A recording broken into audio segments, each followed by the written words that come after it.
Pire que des nids de poules, ce sont des crevasses qui jonchent et parsèment le tronçon carrefour de l'église Saint-Michel, Hall des Arts de Cotonou. Cet état de la voie n'est pas de nature à faciliter la circulation. Les usagers parlent de leur calvaire sur ce tronçon. La voie là, c'est catastrophique. Il faut avoir vraiment du courage pour chaque fois l'emprunter parce qu'on a beaucoup de difficultés sur la voie. Vous allez constater maintenant qu'il y a des trous sur le goudron alors que c'est une voie principale.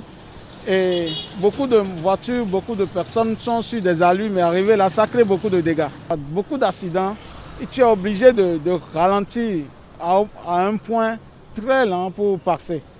Et vraiment, ça n'avantage pas la circulation des usagers. Le tronçon devant le Hall des Arts, c'est vraiment dégradé. Là, franchement, là, ce n'est pas la peine.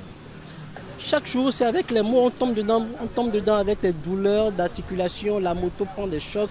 Et puis, quand tu es un peu soucieux, tu ne sais pas faire, tu tombes.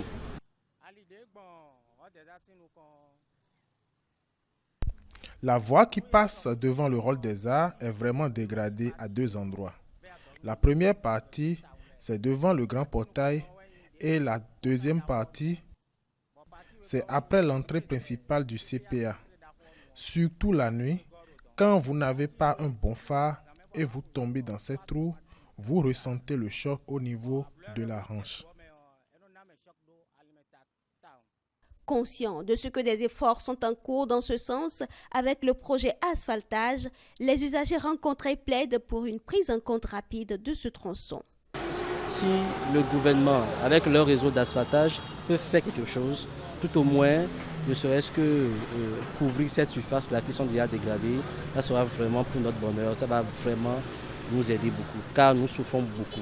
Je demande formellement aux autorités, au gouvernement et à la mairie de Cotonou de jeter un coup d'œil. C'est la voie principale qu'eux-mêmes ils empruntent.